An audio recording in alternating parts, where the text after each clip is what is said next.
What is going on, everybody? It's your boy, Joey Shakes M2, coming to you guys with the video right now. So I want to go over the Philadelphia Eagles roster. It's a new year for the Philadelphia Eagles, 2022, and it's time to make some changes to this roster. The Eagles have 11, 12 draft picks. They have cap space, plenty of money to spend, and some players are definitely going to give more cap space to the capital that we have already. So it's going to be exciting. I'm going to go over some of the players that shouldn't be here. I'm going to involve one-year deals, guys that are coming off contract that they shouldn't retain.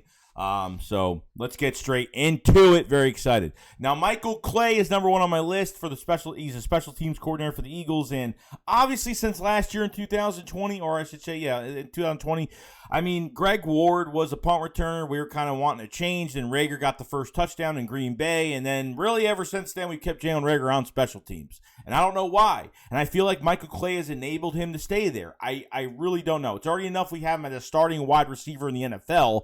But it's not just Jalen Reagor on punt returns. It's really everything else. We haven't had any productivity on special teams. Really haven't. We haven't had really productive special teams since 2014, 2015, and those were Chip Kelly days, and that's really when we had Darren Sproles and, we had Josh Huff at the time. You know what I mean? So, those years, we had some, profile players that were really good on special teams. And I feel like when you get guys on special teams, you have to pick those guys off the roster that normally don't play offense or defense, but have a really good skill set when it comes to speed, and just having that tunnel vision. And I just feel like Michael Clay has enabled too much, and I think, they have to make a change here. Special teams is god-awful. It's the third part of your game that a lot of fans don't care about, but, sometimes it gets you good field position. Sometimes you get touchdowns out of them. So I feel like they need to make a change at special teams, and that's definite. Okay. Number 2 is Jalen Reagor. Let's want to get this out of the way really quick because Jalen Reagor has not lived up to his first-round talent. Not even with the special teams pedigree that he came with, okay? I feel like it's all in his head. I feel like he has a mental block where he's just not there and not in the mode. We've talked enough about Jalen Reagor. I don't know how they start him I don't know how they start him in this offense. I don't know how he's a starting wide receiver in the NFL. And obviously he's a first-round pick, so they want to, they're not going to give up on him after a year or 2 years. He'll probably have another chance next year. Hopefully they bring in another receiver and kind of make him compete. I'm not going to believe a thing that he does this offseason when it comes to, scrimmaging against other teams, or only 3 preseason games. So hopefully, I don't know. I have no faith in Jalen Reagor, and I don't believe anything he does and what he's going to do. So I don't care what he does in the offseason. I just don't think he's, I think it's all mental. I think the Eagles have given him every opportunity. They have played him so much this year. He has been given every opportunity. There's no explosiveness off the line. His hand-eye coordination is horrible when catching the football. He can't track the football. It's been pretty bad. It's been really bad. So that's Jalen Reagor for you with number 2. Number 3 is an easy one, Derek Barnett, okay? Barnett has not lived up to his first-round potential, obviously, okay? A good rookie season when we won the Super Bowl, made some really good plays that year. 2018 was a pretty good year for him, but then the injuries started happening, and then he was starting getting injured every single year. Now, this year, I don't know if Barnett was injured this year, but hasn't really lived up to anything. And really, he just pisses me off during games because he gets these penalties and he's the unnecessary roughness penalties and he's pushing people nonstop. And this is a guy that just doesn't care and thinks about himself. It doesn't put the team before him. I'm just tired of him as well. I can't wait till he leaves. We're going to have hopefully some new defensive ends this year. So, we'll see what happens, but I'm done. I'm actually quite interested to see if he actually gets a big contract from another team. So hopefully the Eagles do not bring him back. I just don't think it's going to happen. They didn't even restructure Barnett, I don't think. I think he was making $10 million, I think, this year going in his pocket, which is ridiculous, but it's kind of nuts. Brandon Brooks is another player that this guy, when he's 100% healthy, he's a beast at right guard. I think the best right guard in the league, honestly.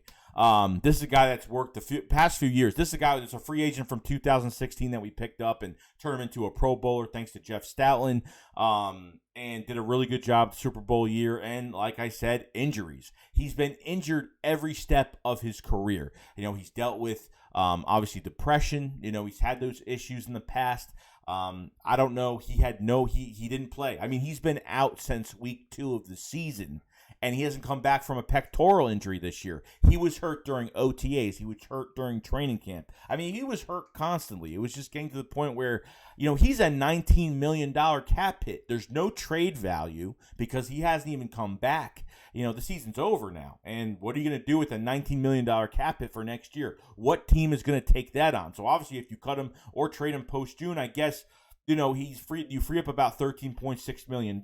So, I mean, they already restructured his contract as well. I think they restructured him and another player this past year earlier in the season. I forgot who else was structured. But, I think the time is now to cut the plug on Brandon Brooks. It's just done. I think it's over with, and we just have to. I think Jack Stahl's done a good job at right guard. Nate Herbig, obviously. But are they a Brandon Brooks type player? No. But I think we still need to get a right guard in this draft coming up. Either add more depth or to add a pure starter. So we'll see what happens. But Brandon Brooks is definitely gone. Okay. Next is Aaron Sipos, the punter. I don't know what's been going on with him. Like, Aaron Sipos was picked up right at the end of 2020. Like, right when the season ended, they picked up a punter. I mean, quick. I didn't even realize they picked up a punter late last year, and I was like, what's going on? And I'm like, oh, we have a punter. I totally forgot that we picked them up because we picked them up so early. Some of his punts have been really bad. I think they have to go a different direction at punter really badly. Even that Tampa game had a couple bad punts. He had like 4 bad punts in the past few games. So, I don't know. As a punter, you got to be consistent. That just messes up your drive. Defensively and putting an offense in good position. And, Aaron Sipos, I think they need to at least put him in competition or at least get him out of here because I just don't think he's going to do much of anything. Ryan Kerrigan.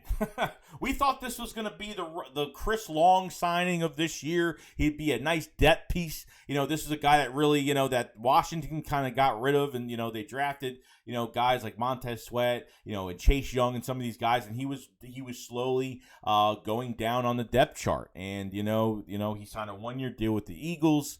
And, he never played for another team. He's been in Washington his whole career, and we figured that he would have done something this year, but he only did something in the playoff game. He actually was the most productive in the last game of the season, which was against Tampa in the playoff game, which is ridiculous. He was a no-show all year.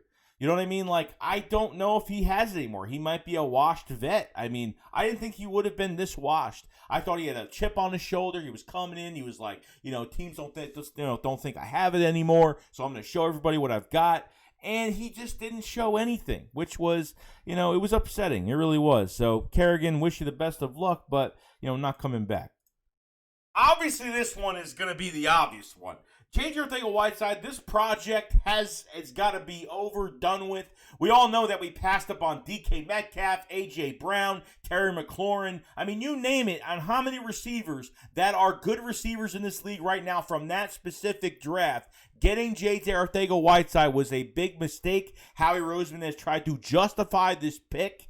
And because of one preseason game where he caught a touchdown over 40 yards and he made the team, which I think is a bunch of BS. I think Howie has forced, just like Jalen Reagor to play, has forced J.J. Arcega-Whiteside to play. And this project is over with. We need to move on. He is nothing. 4 receptions for the year? Ridiculous. Why use a wide receiver just to block? Just to block. We got a receiver in Reagor that can't catch, that can't get open, and then you have a receiver that you're wasting. Not even one receiver, but 2 receivers. Number one, J.J. Arcega-Whiteside is taking away snaps from Quez Watkins, and on top of that, they're using him as a blocker, as a starting wide receiver, as a blocker. It makes no sense. He has got to go. He has got to go, and it's got to be done with. I'm sorry. It's got to be done with.